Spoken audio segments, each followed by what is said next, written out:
ರಾಜ್ಯದಲ್ಲಿ ಸ್ವಾಧೀನ ಅನುಭವ ಪತ್ರ ಹಾಗೂ ನಿರ್ಮಾಣ ಕಾರ್ಯಾರಂಭ ಪತ್ರ ಹೊಂದಿರದ ವಾಣಿಜ್ಯ ವಸತಿ ಕಟ್ಟಡಗಳಿಗೆ ವಿದ್ಯುತ್ ಸಂಪರ್ಕ ನೀಡದಿರುವುದರಿಂದ ಉಂಟಾಗಿರುವ ಸಮಸ್ಯೆಗಳ ಬಗ್ಗೆ ಸಂಪುಟ ಸಭೆಯಲ್ಲಿ ವಿಸ್ತೃತ ಚರ್ಚೆಯಾಗಿದ್ದು, ಸದ್ಯಕ್ಕೆ ಅಂತಹ ಕಟ್ಟಡಗಳಿಗೆ ವಿದ್ಯುತ್ ಸಂಪರ್ಕ ನೀಡುವುದಿಲ್ಲ ಎಂದು ಉಪಮುಖ್ಯಮಂತ್ರಿ ಡಿಕೆ ಶಿವಕುಮಾರ್ ಸ್ಪಷ್ಟಪಡಿಸಿದ್ದಾರೆ ಎಂದು ತಿಳಿದು ಬಂದಿದೆ.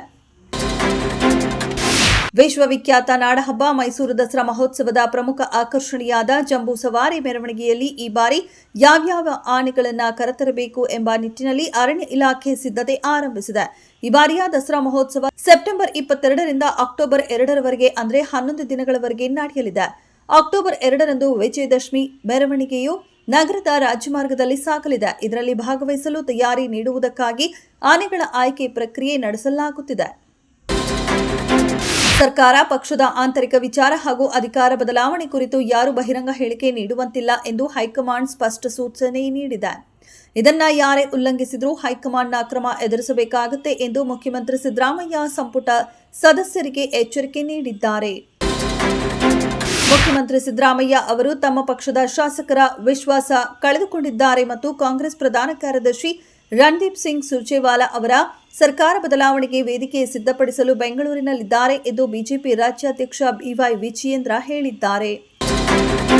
ಸರ್ಕಾರ ಮತ್ತು ಪಕ್ಷಕ್ಕೆ ಮುಜುಗರವಾಗುವಂತೆ ಪದೇ ಪದೇ ಹೇಳಿಕೆ ನೀಡುತ್ತಿರುವ ಆಳಂದ ಶಾಸಕ ಬಿಆರ್ ಪಾಟೀಲ್ ವಿರುದ್ಧ ಅಸಮಾಧಾನ ವ್ಯಕ್ತಪಡಿಸಿರುವ ಎಐಸಿಸಿ ಪ್ರಧಾನ ಕಾರ್ಯದರ್ಶಿ ರಣದೀಪ್ ಸಿಂಗ್ ಸುರ್ಜೇವಾಲಾ ಬಹಿರಂಗ ಹೇಳಿಕೆಗಳನ್ನು ನಿಲ್ಲಿಸದಿದ್ದರೆ ಶಿಸ್ತು ಕ್ರಮ ಕೈಗೊಳ್ಳಬೇಕಾಗುತ್ತೆ ಎಂದು ಬಿಆರ್ ಪಾಟೀಲ್ ಅವರಿಗೆ ಕರೆ ಮಾಡಿ ಎಚ್ಚರಿಕೆ ನೀಡಿದ್ದಾರೆ. ಪಂಚರಾಷ್ಟ್ರಗಳ ಪ್ರವಾಸದಲ್ಲಿರುವ ಪ್ರಧಾನಿ ಮೋದಿ ಅವರಿಗೆ ವಿಶಿಷ್ಟ ರಾಜನೀತಿ ಮತ್ತು ಪ್ರಭಾವಶಾಲಿ ಜಾಗತಿಕ ನಾಯಕತ್ವಕ್ಕಾಗಿ ಘಾನಾ ರಾಷ್ಟ್ರೀಯ ಗೌರವವಾದ the officer of the order of the star of Ghana ಎಂಬ ಪ್ರಶಸ್ತಿ ನೀಡಿ ಗೌರವಿಸಲಾಯಿತು. ದೆಹಲಿಯ ಮಾಲಿಯಲ್ಲಿ ಸಿಮೆಂಟ್ ಕಾರ್ಖಾನೆಯಲ್ಲಿ ಕೆಲಸ ಮಾಡುತ್ತಿದ್ದ 3 ಭಾರತೀಯರನ್ನ ನಿಷೇಧಿತ ಉಗ್ರಗಾಮಿ ಸಂಘಟನೆ ಅಲ್ ಖೈದಾ ಜೊತೆ ನಂಟು ಹೊಂದಿರುವ ಉಗ್ರರು ಅಪಹರಿಸಿದ್ದಾರೆ ಎಂದು ಅಧಿಕಾರಿಗಳು ಗುರುವಾರ ಖಚಿತಪಡಿಸಿದ್ದಾರೆ. ಪಶ್ಚಿಮ ಮಾಲಿಯ ಕೆಎಸ್ನಲ್ಲಿರುವ ಡೈಮಂಡ್ ಸಿಮೆಂಟ್ ಫ್ಯಾಕ್ಟರಿ ಮೇಲೆ ಭಾರೀ ಶಸ್ತ್ರಸಜ್ಜಿತ ದಾಳಿಕೋರರು ಸಂಘಟಿತ ದಾಳಿ ನಡೆಸಿದಾಗ ಈ ಘಟನೆ ನಡೆದಿದೆ. ಪ್ರಮುಖ ಬೆಳವಣಿಗೆಯಲ್ಲಿ ಖ್ಯಾತ ಆಪಲ್ ಐಫೋನ್ ತಯಾರಿಕಾ ಸಂಸ್ಥೆ ಫಾಕ್ಸ್ಕಾನ್ ಭಾರತದಲ್ಲಿರುವ ಚೀನಾದ ಸಿಬ್ಬಂದಿಗಳನ್ನು ವಾಪಸ್ ಕರೆಸಿಕೊಳ್ಳುತ್ತಿದ್ದು, ಇದರಿಂದ ಆಪಲ್ ಉತ್ಪನ್ನಗಳ ಉತ್ಪಾದನೆ ಮೇಲೆ ಗಂಭೀರ ಪರಿಣಾಮ ಬೀರುತ್ತದೆ ಎಂದು ಹೇಳಲಾಗಿದೆ.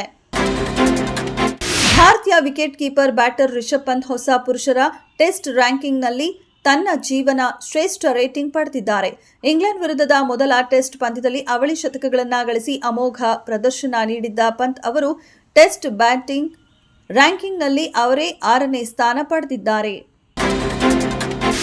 ನಟ ದರ್ಶನ್ ಜೊತೆ ಪುಷ್ಪಾವತಿಯಾಗಿ ಶೇಕ್ ಮಾಡಿ ಸಿಕ್ಕಾಪಟ್ಟೆ ಜನಪ್ರಿಯರಾಗಿರುವ ನಟಿ ನಿಮಿಕಾ ರತ್ನಾಕರ್ ಆಕ್ಷನ್ ಮಾಡಲು ಕೂಡ ರೆಡಿಯಾಗಿದ್ದಾರೆ. ಕನ್ನಡ ಆಕ್ಷನ್ ಪ್ರಧಾನ ಸಿನಿಮಾಗಳ ದಿಗ್ಗಜ ನಿರ್ದೇಶಕ ಓಂ ಪ್ರಕಾಶ್ ರಾವ್ ನಿರ್ದೇಶನದ 49ನೇ ಸಿನಿಮಾ ಫೀನಿಕ್ಸ್ನಲ್ಲಿ ಅವರು ಮನೆಗೆಲಸದವರ ಪಾತ್ರ ನಿರ್ವಹಿಸಿದ್ದಾರೆ.